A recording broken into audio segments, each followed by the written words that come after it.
Hi folks, I'm back and fighting fit, and after seeing the recent events with Thunderfoot, I'm ready to do a video about the creation of hell. In the process, I thought you might find it interesting to learn a bit about Buddhism. I don't think of myself as a Buddhist, but I do love many of the Buddhist teachings, mainly because they repeat things that I've discovered for myself earlier in my life. Now, you've all heard of the Christian hell, a fiery place, but in Buddhism there are an infinite number of different hells, all of which are created by the mind of the individual, and they're divided into any number of categories, such as the hot hells, the cold hells, the crushing hells, the temporary hells, and there's even a hell of constant repetition where you die of boredom over and over again. Interestingly, where there are flames in hell, the flames are black, the black flames of hell. So if you're an artist, a painter, and well, I reckon that would be a really good title for a painting. So if you do one, send me a copy. All these Buddhist hells are illusory, since they're created by the delusions of the individual, but they're experienced as real, and the suffering is real enough. Now, Christians commonly say that atheists will be going to hell, and I must say that I confess I think they're probably right. They're probably not for the same reasons. I don't think all atheists are going to hell. I hope I'm not, for one. But there are some atheists who are creating hell right here on earth. For example, here on YouTube, I've only ever seen a few people stoop so low as to attempt to seriously diagnose other people with mental illnesses over the internet. That might be because I'm only subscribed to a small number of people, and I don't tend to subscribe to the sort of people who resort to personal attacks. Even so, it just so happens that the three people I've seen use the mental illness label as a weapon are good friends here on YouTube and partners in crime, quite literally. Check out the following. I've come to the conclusion that I think you're a pathological narcissist. Pathological narcissists are fundamentally unable to tell the difference between fantasy and reality. They're also unable to empathize and love other people properly and maturely. One that works very well is that you have a personality disorder called pathological narcissism. Anyways, I've given this guy a fairly wide berth simply as he appears to be unstable, and as he arguably seems to be suffering from histrionic personality disorder. What are the signs of histrionic personality disorder? A person with histrionic personality disorder is going to be attention-seeking, and that attention does not have to be good attention. It can be bad attention. Any attention at all is better than none. My next point is, in my view, the most important.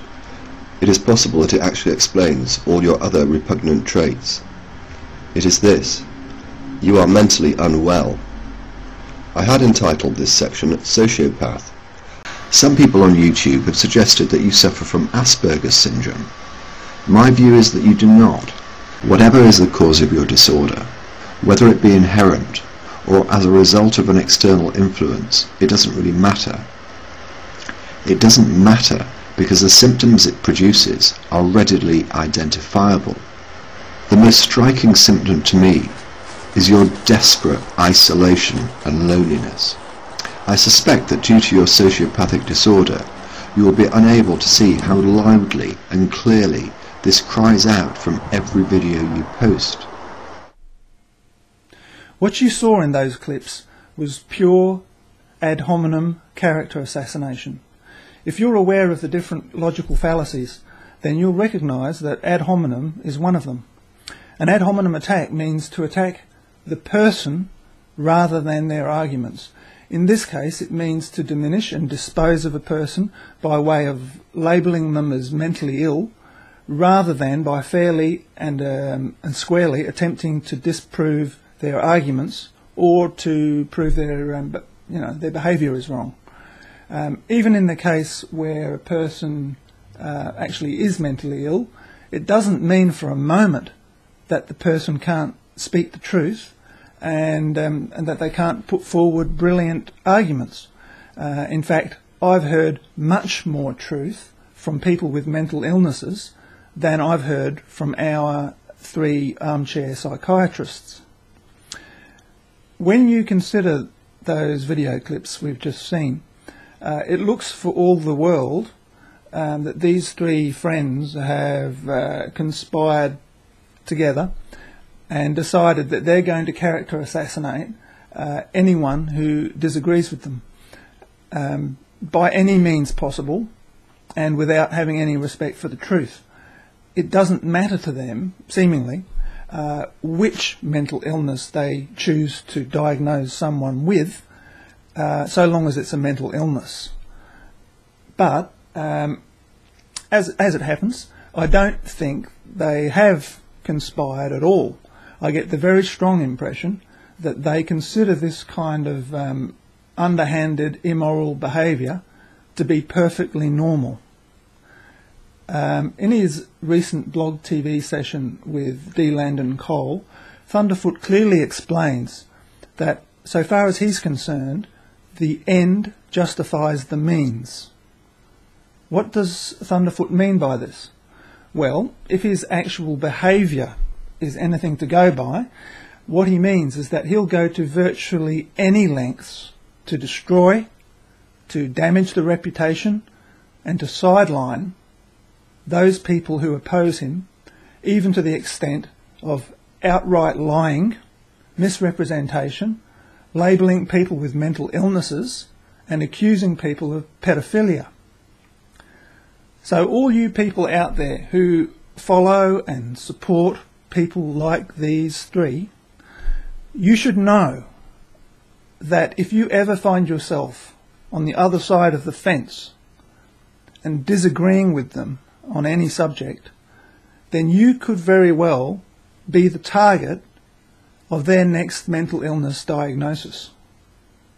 If you've ever had a photo taken while you're dressed up as a clown or wearing Halloween makeup, they'll use that against you as evidence of your insanity. If you've ever gone for a walk alone in the woods, they'll use that as evidence that everyone in the world hates you and that you are a psychopath. And they surely won't forget to compare you to the most hated mass murderers on the planet. And they could even call you a pedophile as well if there's any possible way they can stretch it. And if these people are good at anything at all, it's getting ideas and concepts out there.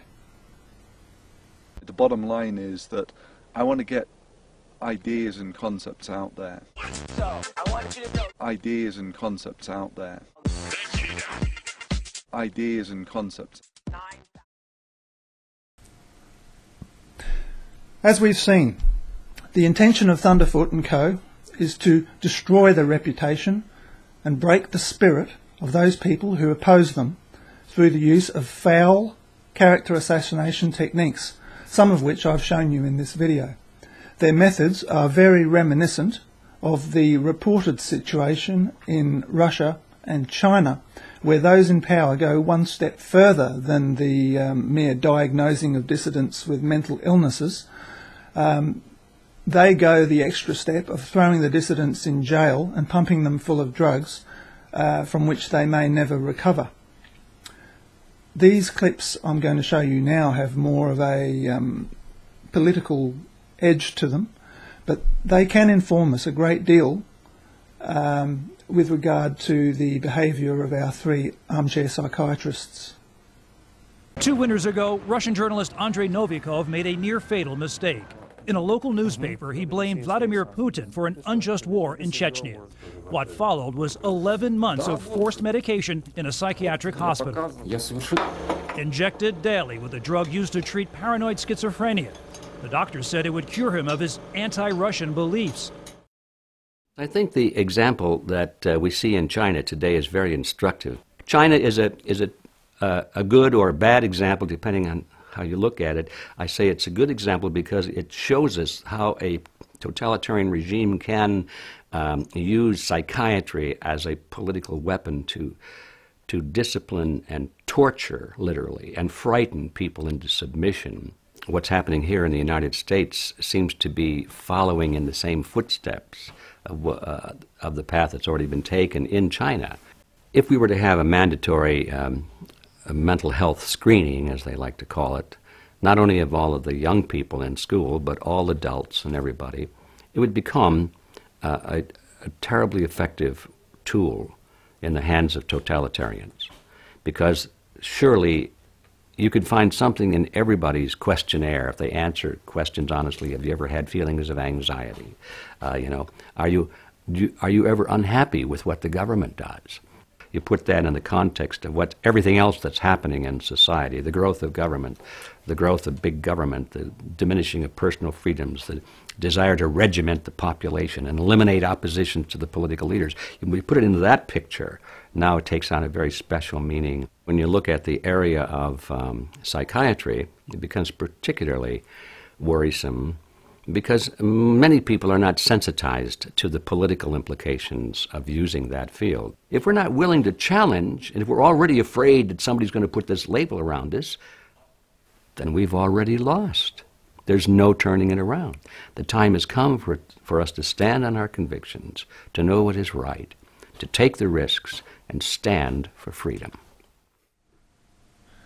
I ask you, what kind of a world do you think it would be if we all went around diagnosing each other with mental illnesses and comparing people physically to clowns and to psychotic mass murderers in order to diminish and destroy them? People will be afraid to disagree with anyone else out of fear of being labelled with a mental illness. It would be a truly hellish world. Are you going to prove the Christians right? You don't need to resort to the fallacy of personal attacks. Simply disproving a person's beliefs is more than enough. It's your choice.